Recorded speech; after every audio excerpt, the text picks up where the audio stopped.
Hi, everyone. How's it going? I see a couple familiar faces in the crowd, so good to see everyone. My name's Kelsey. Like she said, I work for HESSCO. I'm a dietitian, and I'm here to chat today about, I guess, overall healthy eating, setting goals. We're going to go over the food groups, mindful eating, the nutrition facts label. I love these to be interactive. So really looking for you guys to interject any questions you have, super laid back, and that's that, all right? So to get started, I always like to ask the groups these questions. What is the difference between healthy versus balanced? Any? A healthy meal versus a balanced meal? No? No? Yeah, go ahead, Diane. Yeah. Yep. Yep. Absolutely. Absolutely.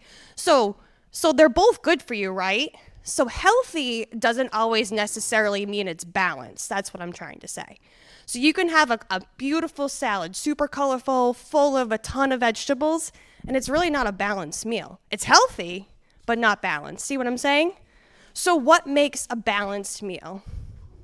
Well, you have to put something like tuna fish or steak tips or Yeah. something in your salad. Yeah, absolutely. So the food groups, you have to add some food groups. What are the food groups? So they're kind of here if you can see them. So we got fruits and we have vegetables, right? So those are two. You have grains, carbohydrates, protein, and you have your dairy. And for purposes of this talk, we're going to combine dairy and fat, okay? So to make a healthy, balanced meal, we have to make sure we're getting some of those components in each meal. Does that make sense? Okay. So let's go through each food group and as to why they're important for our body. So obviously, fruits and vegetables are good for us. Why? No? They have a ton of vitamins. They have a ton of minerals. They're the lowest calorie foods we have out there. They have fiber, absolutely. They have a lot of antioxidants, which are great for our body. And they have water, yeah. Yep. And they're low sodium. Who said low sodium? Yep, good. So fruits and vegetables are key. They're key to incorporating into each meal, and they're just overall good for us. So then we have protein. Why is protein important? Builds muscle, yep. It's the building blocks for our body, right? So your skin's made out of protein, your organs are made out of protein, your muscles are made out of protein. It's just overall good for us. Protein helps to keep ourselves full longer. It's just a lot of beneficial, right? We need essential amino acids. We get those from protein. So that's why it's important to incorporate those into your diet as well. Make sense? Good. Okay. After protein, we have carbohydrates. Why are those important? Fuel, yeah. So contrary of this popular belief that we don't need carbohydrates, everyone goes on these low-carb diets, they lose a ton of weight, which is true, but sometimes when you start eating carbs back, you gain weight and more. So your primary fuel source in your body is glycogen, and glycogen comes from carbohydrates. So it's not to say that you can't have carbohydrates, it's just to say that you have to watch the types of carbohydrates you put into your body. Does that make sense? So choosing grains. What is the key word that you look for with grains? Whole, yes. Why? Yes, it has fiber, right? So kind of fiber works hand in hand with protein. It helps to keep us full longer, helps to keep you regular, has cardiac benefits. So it's just good to choose whole grains. What else is a carbohydrate? So dairy falls into that category a little bit because there's a little bit of lactose in there. Fruit falls into that category because it has a natural occurring sugar. And some vegetables, root veggies, right? So potato, squash, sweet potato, those kind of fall into carbs as well. Okay, so last we have dairy and we have fats. fat is actually good for us, right? Isn't that odd to think about? Your body needs some sort of fat, but what kind of fats do we want to incorporate into our diet? Does anybody know? Yes, who said mono? Yes. So unsaturated fats, so polyunsaturated fats, monounsaturated fats, those have cardiac benefit for us, right? So they're good to incorporate. Where do we find those? Avocados, nuts, oils, anything liquid at room temperature, you'll find in that. Saturated fats are not the good one, right? So you find that in anything solid at room temperature, so coconut oil, butter, that nice ribeye steak with all that white on there, that's not good fat for you. So you can have the steak, just don't eat the white stuff. What about olive oil? Olive oil is an unsaturated fat. So that's good? It is good for you, yeah. Like cooked like an egg or something? Yep, yep, yep, Yeah, I always thought that. yeah, yep. They say, the people in European, they use a lot of that. Yes, the Mediterranean diet. Yeah. hmm Yeah, they eat a lot of nuts and a lot of fish. Right. So, yeah, go ahead. It's a saturated fat, yeah. So a lot of people swear by it. You know, it's a preference. When it comes to, coconut has a lot of saturated fat in it anyways. If you're going to use coconut oil, just watch how much portion you're using. Don't use a ton of it, just a little bit. Did you have a question? Sure. Sure. Yeah. So canola oil gets a bad rap because it has a little bit of processing to become an oil. It also is used in frying, right? So anything you order at a restaurant that's deep fried comes from canola oil. That being said, if you go to the grocery store and you buy canola oil and you use it at home and you just watch the portion you put in, it's totally fine to use. But that's where it gets its bad rap. It's got a little processing to get to the oil. But you know, it's totally a preference. Some people like to use avocado oil. Some people like to use olive oil. It's totally a preference on what you like to use. Okay. So we went through all the different food groups. We talked about a balanced meal. So now let's build a balanced meal. So I gave everybody a plate. So does everyone know what the plate method is? Yeah. So it's sort of a combination, right? So portion control and helping you to choose what types of foods you put on your plate. Does that make sense? So you have a handout, that's also the plate method that goes along with this plate. It's the one, it's probably on the bottom of everybody's. Oh, that one, yeah. Do you mind if I just hold it up? Yeah. It looks like this. Okay. Looks like this. It looks like, oh, that was loud. It looks like this plate right here. Okay, so we're going to talk about that. Okay. These plates, I feel like, have been around for years. Sorry. How many of you, I always like to hold your plate like this when you plate your food? If you were going to go to a barbecue and you take your plate, you'd hold it like this, right? Yeah. I'm going to challenge you, right? So turn it like this, okay? And so now this plate sort of matches your handout, right? Okay? Now, my next question. How many of you put your protein right here? Yeah. So I'm going to challenge you again. So now it's turned this way, and half of your plate, I would like you to fill, well, if you could, fill it with fruit or vegetable. How does that sound? So, like, I went to a barbecue. I put my salad here. I didn't put my burger here. I put my salad here. Why? Because the big one, yeah. So why we want to do that is because it helps portion control. So when we're talking about weight and we're talking about building healthy resolutions and everything, we always want to watch our portions because sometimes it's not necessarily the foods that we're eating that are bad, but it's the amount we're eating. So if you fill half of your plate with fruits or vegetables, you're filling up more on the lower calorie foods and less on the higher calorie foods. Does that make sense? You're getting more vitamins and minerals and antioxidants with your vegetables and your fruits as opposed to the protein and carbohydrate, but you're still building a balanced meal with your carbohydrate and your protein. See what I mean? Is this making sense okay. Good. Okay, so we have half of our plate with our salad. I'm gonna put, let's see, if we go to a barbecue, what would they have? Steak tips, maybe? Chicken, okay.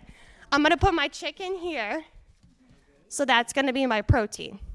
Now, how big should that protein be? Does anybody know the rule of thumb?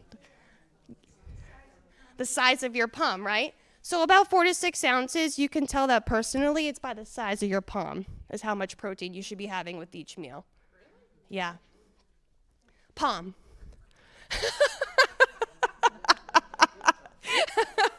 It's a common theme when I say that. For men, sometimes I always recommend going a little bit bigger. But yeah, between 4 to 6 ounces. So when you go to the restaurant and you order, like, what are the steaks that they serve? I don't know, 8 ounces, 12 ounces. It's pretty big, but Okay, so our last section, we're gonna fill it with what? Carbohydrate or dairy, whatever we decide. So let's see, we go to a barbecue. What's a pasta salad or potato salad? Macaroni salad. That's a pretty high calorie food, right? When we think about it, but it's delicious. You don't want to deprive your body of it, right? Because it's good. But if you put it on just 1/4 of your plate, that helps to control the portion of it. See what I'm saying? So when you think of it this way, you're building a balanced meal, and it's healthy. Does that make sense? Okay. So so when you're building a balanced meal, rule of thumb is to try to incorporate at least 3 food groups in each meal. So going back to the beginning of this talk when I was talking about a salad, there was a colorful salad but didn't have any protein or carbohydrate. That was healthy but wasn't balanced. So how can we make that balanced? Add protein. So what do we want to add? Chicken. Okay. And so we need one more food group because we have vegetables and we have chicken. So one more food group. What else could we add? Some bread. You said bread or croutons, right? And you have your carbohydrate. So that's a balanced meal. Yeah.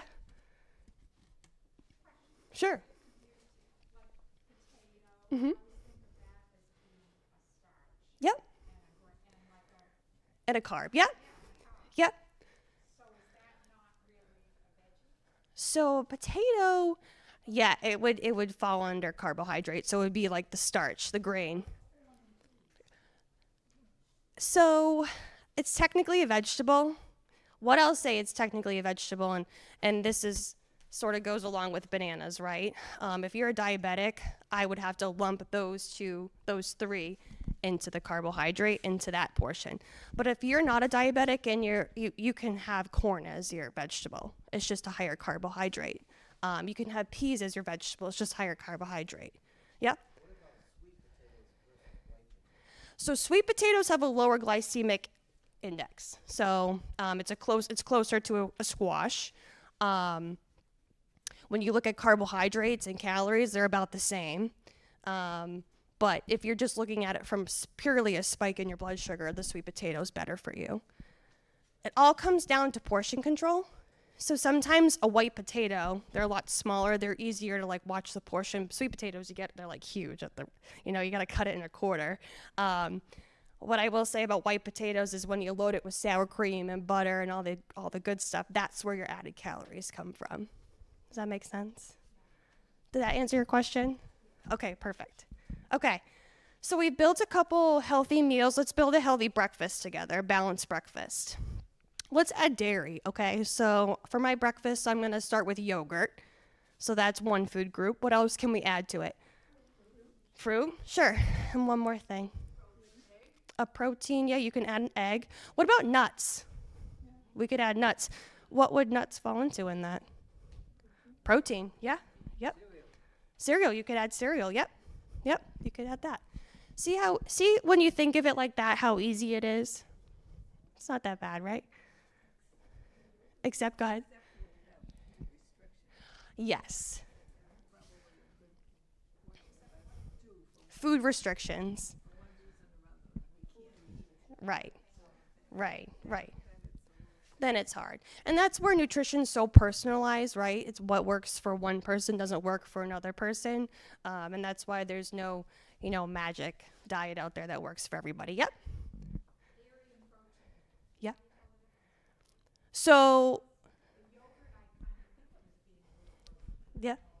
So dairy is pretty flexible, right? Because it has a fat, it has a carbohydrate, and has protein.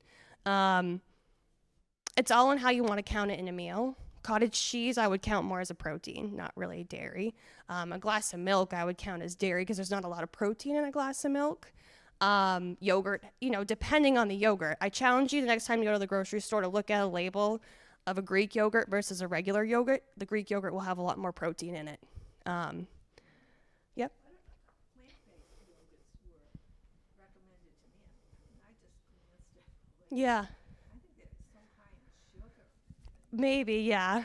but that was recommended to me, and I thought I was eating this great yogurt. Yeah. They said, no, I'm not so sure I am. Yeah. I'd have to check at the label. Dietitian, yeah. Really? Depending on what restrictions you have, some of them are good, but some of them do have a lot of sugar in it.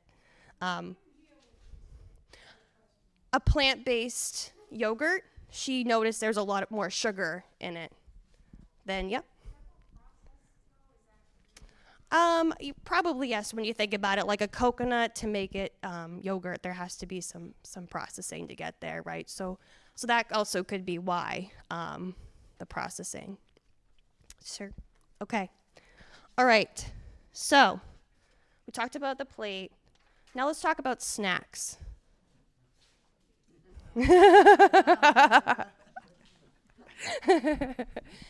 Okay. Snacks, it's a natural thing.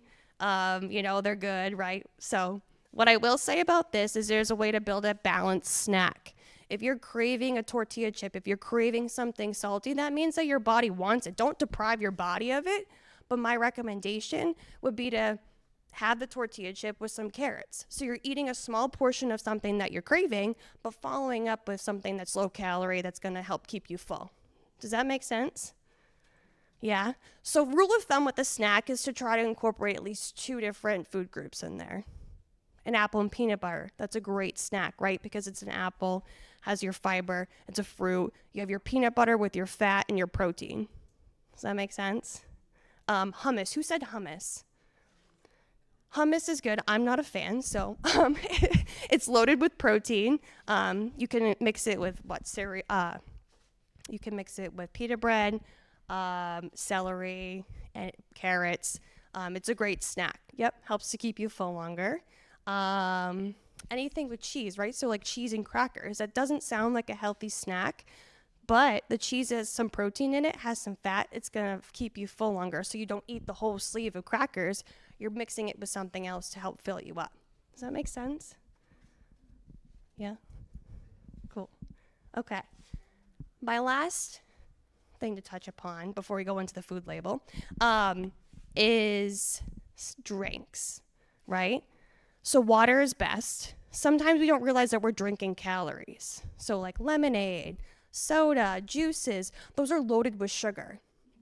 So we don't realize that something as small as 8 ounces of juice could have 200 calories and that you just drank 200 calories. So always being mindful. Crystal Light, homemade iced tea, water, seltzer water, those are always good to incorporate into your diet. Water's best. Yep. Yeah. Yeah. If you like them, they're totally fine. That's fine. That's totally fine. The energy bar is like a protein energy bar. Mm-hmm. The biggest thing with those is just to always check the label. Sometimes we'll kind of go, we're going to move into the nutrition facts label. So what you'll find in those is hidden sodium. So just to always be mindful of that. Yeah. And always to watch the portion. Sometimes those bar actually like a portion's a half a bar and you're eating the whole bar. So just always keep that in mind. Yep, the sugar content. Yep, absolutely. Okay. So any questions on what I just chatted on so far? Yeah.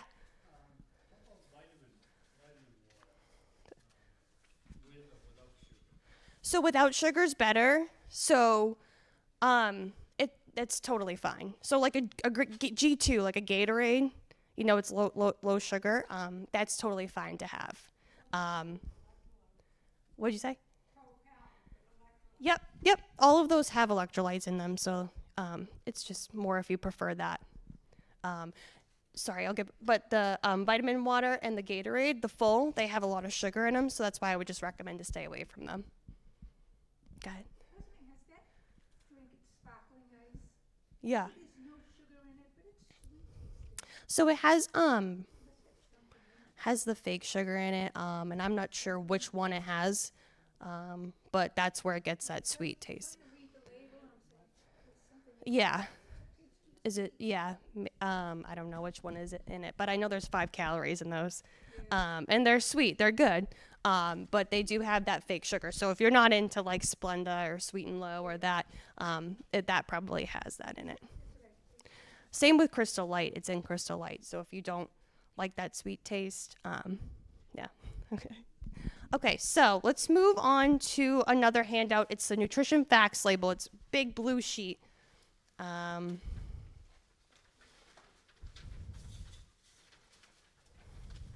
everybody got it? Do you mind if I borrow yours just to hold it? Thank you. I'll give it back. All right, it looks like this. So how many of you guys go to the grocery store and you look at these and you're like, oh man, I don't really know what I'm looking at?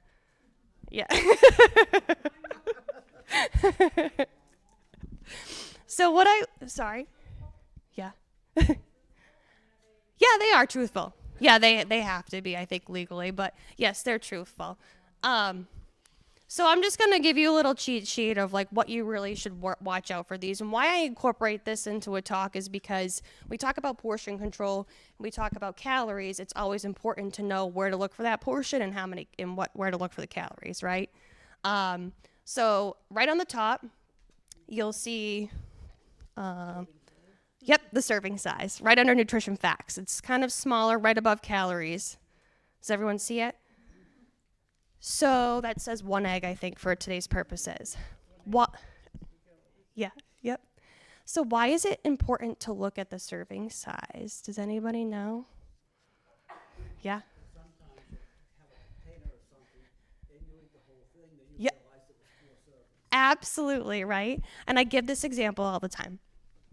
Companies market very well, right? So when you're at CVS or you're at a convenience store and you're hungry, it's the end of the day.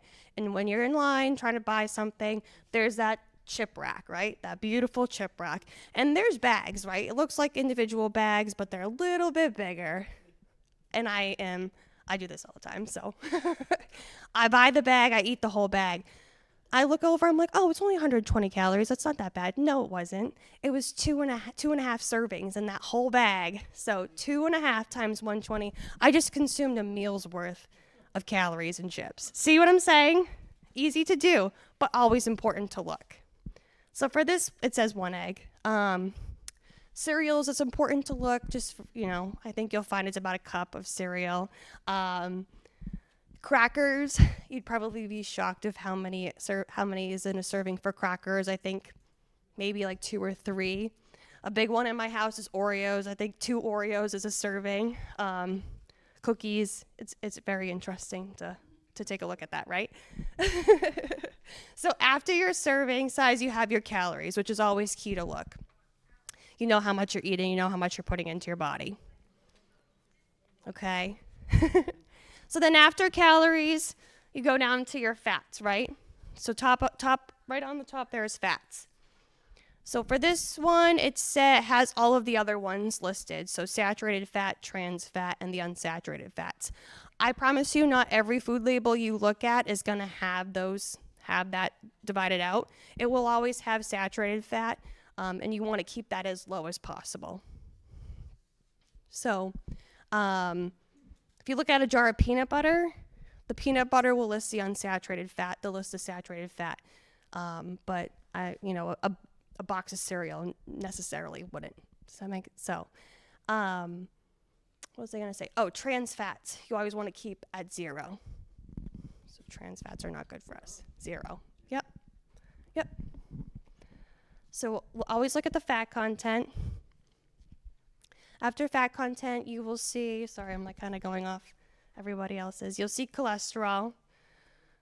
That kind of goes hand in hand with fat. The interesting thing about cholesterol is that if your total blood cholesterol is high, doesn't necessarily mean that your dietary cholesterol is high as well. Actually, now it's been linked more to family history than your diet. So that number really doesn't mean much, actually. Okay. So then after that, you have your sodium. So sodium means a lot. If you have high blood pressure, if you have cardiac issues, you really, really want to watch your sodium. I promise you, eating a low sodium diet is very difficult. Condiments, yeah, did you have a question? About sodium. Yeah. If you look at things that say heart healthy, Mm-hmm. you find that a high percentage of those have much more sodium Yep. than just a plain product. Yep. What is the reason? Why is it that way? And then they call it heart healthy. You know, so I think it's just, I think it's to remove one of the things, they have to add something else in. It's definitely a level of processing. Does that make sense? I'll always use the example of peanut butter, right? So there's a low sugar peanut butter out there. And if you pick up that peanut butter, it's Skippy's, I'm pretty sure. And if you look at a regular one and you look at the low sugar one, the low sugar is higher in sodium and higher in fat than the regular one. So it's actually better to eat the regular one. It's very interesting. It's sugar or reduced fat, one of them. So it's just a level of processing, right? So to remove the sugar from something, they had to add something else in. So that's probably, yeah, and they charge more, yeah. Let's not get started on the price of groceries. So there's just a level of processing. Sodium is a preservative, right? So it's in cereals, it's in salad dressings, it's in bread. Bread has a ton of sodium. It's in condiments.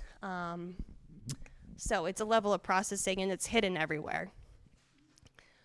It's always just important to be mindful. And like I was saying from the beginning, I promise you it's very hard to eat a low sodium diet. It is very difficult in today's world.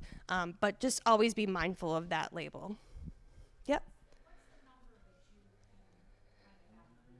So the low sodium diet used to be 1,500 milligrams. Now they're saying more 2,000 milligrams a day. An average American, 3,000 if you have no cardiac issues. But that being said, so let's talk about if you go out to eat, right? So that restaurant adds a lot more sodium, a lot more calories, a lot more fat than if you were to make a burger at home. It's really crazy. Some restaurants are really good about putting their nutrition facts on their menu, and it's amazing to me, like a salad can be over 1,000 calories. I don't really know how it got there, but really interesting. For sure. Yep.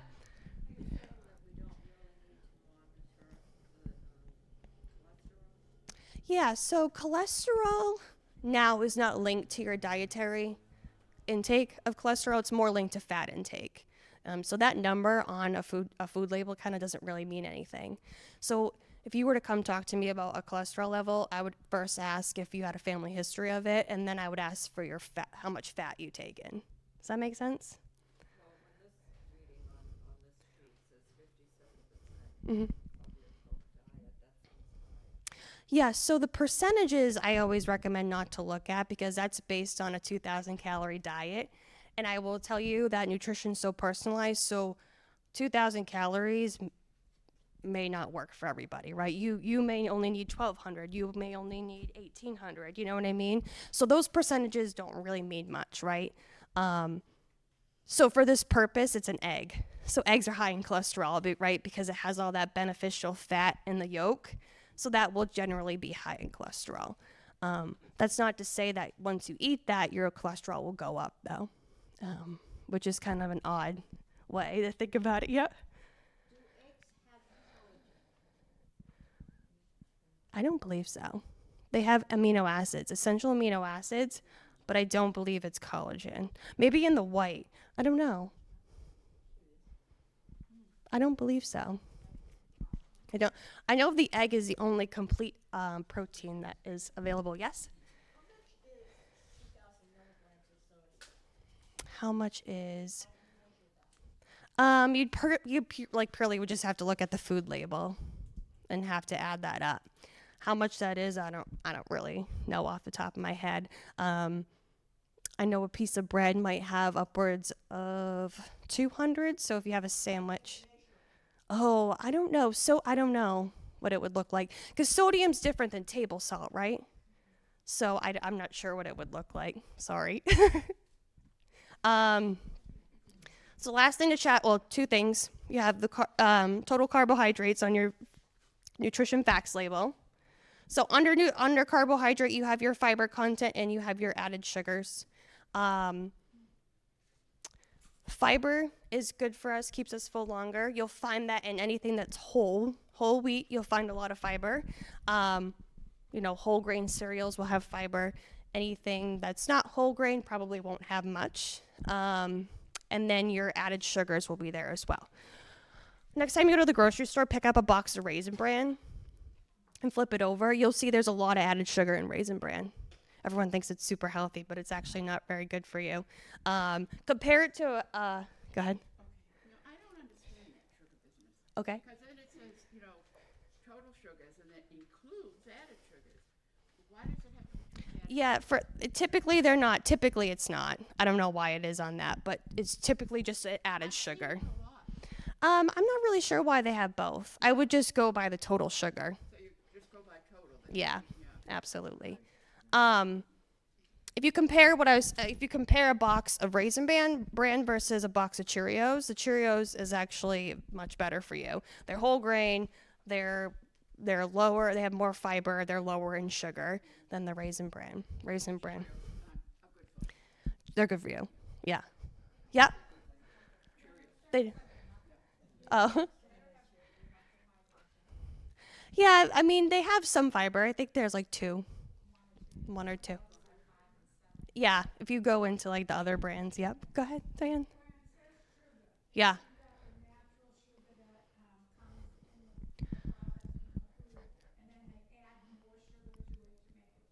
So the total sugars is probably just a combination of both.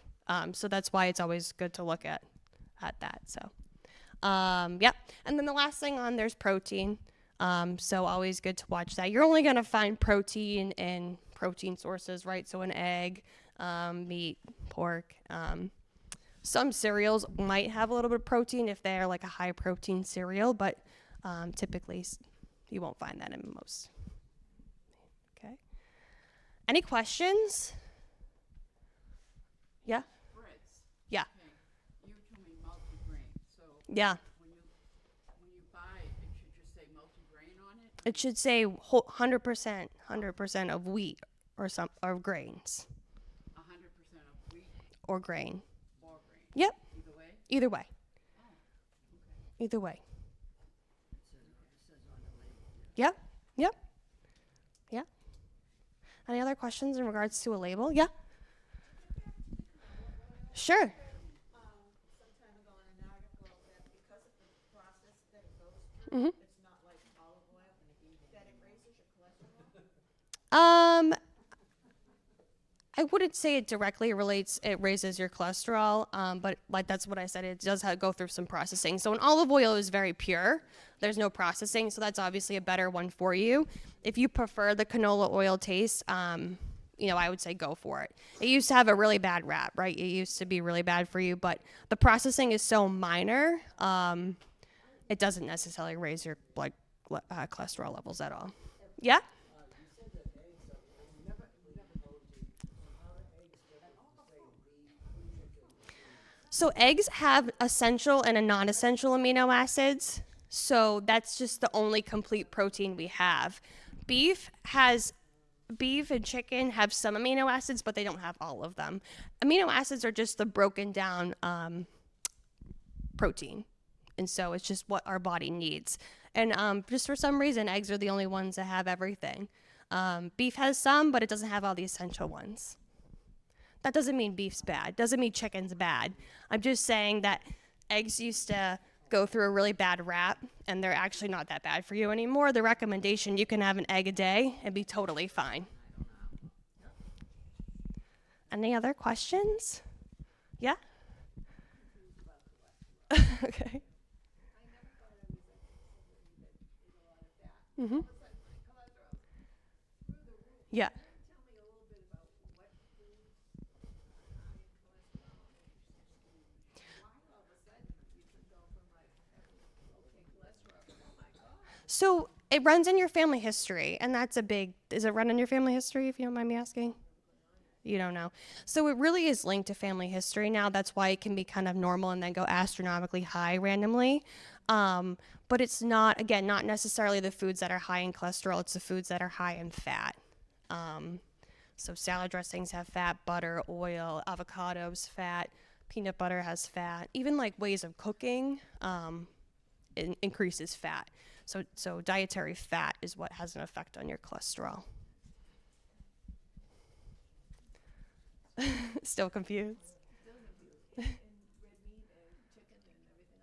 So meat has some fat on it. My recommendation is just to not eat the skin and not eat any of the fat. So like I said in the beginning, like that nice beautiful ribeye that has like the marbling, don't eat the white stuff. That's fat.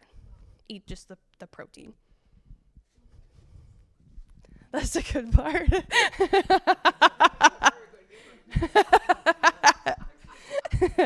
Okay, so the last thing I did want to touch upon, so we talked about building a healthy plate. We talked about our nutrition facts label. This is sort of like nutrition one-on-one. It's kind of everything I go over. But the last thing I really want to touch upon is getting your body on a schedule, eating at the same time every single day. What works for you? Some people don't like breakfast. I'm not a breakfast eater. I never eat 3 meals a day. I don't recommend that. I always encourage you to find a schedule that works for you. Eat at the same time every day. Get your metabolism on a schedule, and that will really help you. And always be mindful with eating, right? So when you sit down and ask yourself for a snack, am I hungry or am I bored? Should I get up and should I go do something? Or am I really hungry and then eat the snack? Even for seconds, ask yourself, am I really hungry or do I want to do something else? And that's just always just being mindful of how much you should be eating. That helps with portion control too. So that's my spiel.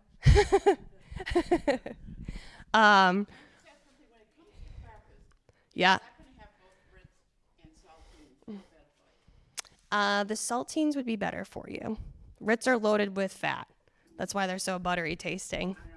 I figured. Sorry. Saltines are better. They are better, yeah. Even if they're regular, not low salt. Yeah, they are better than the Ritz, yeah. Go ahead, Diane. So, if you're not diagnosed with celiacs or gluten sensitivity, I would never recommend going to a gluten-free diet. It actually makes you more sensitive to gluten over time. And what I will say about gluten-free foods is that they're more processed. They'll have more sodium. They'll have more of a lot of different things than a regular food. So, yeah. Yeah, it was a good question. So they're more processed, for sure. You think about gluten. Gluten is the protein in grains, right? So they have to go through a level of processing to remove that protein in order to make it okay for people to eat who are gluten sensitive. So that's my, yep.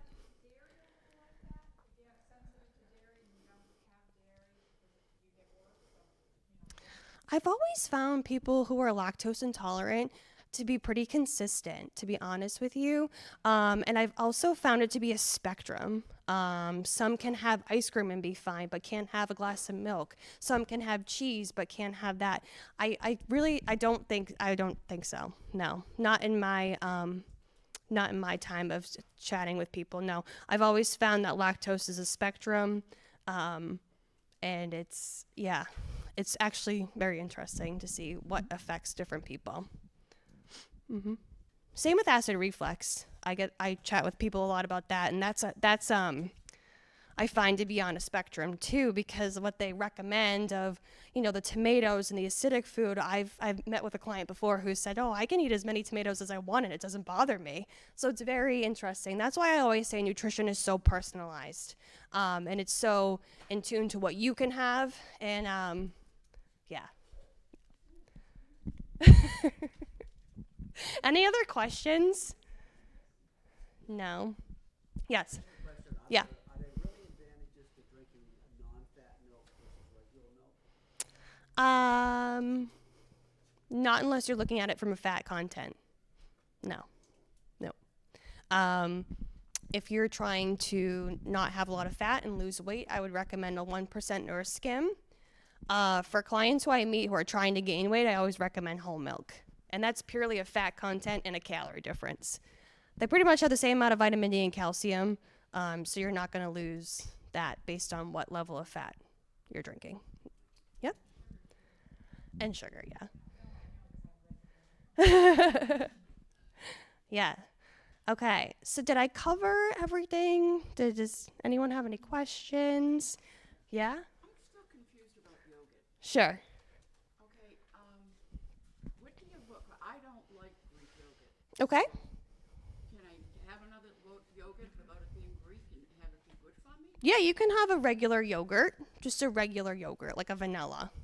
Yeah, Um, or like a banana and, yeah, just always, to always take a look at the label. okay. So sometimes the regular yogurts that have the fruit on the bottom are loaded with sugar because there's a preservative in that fruit on.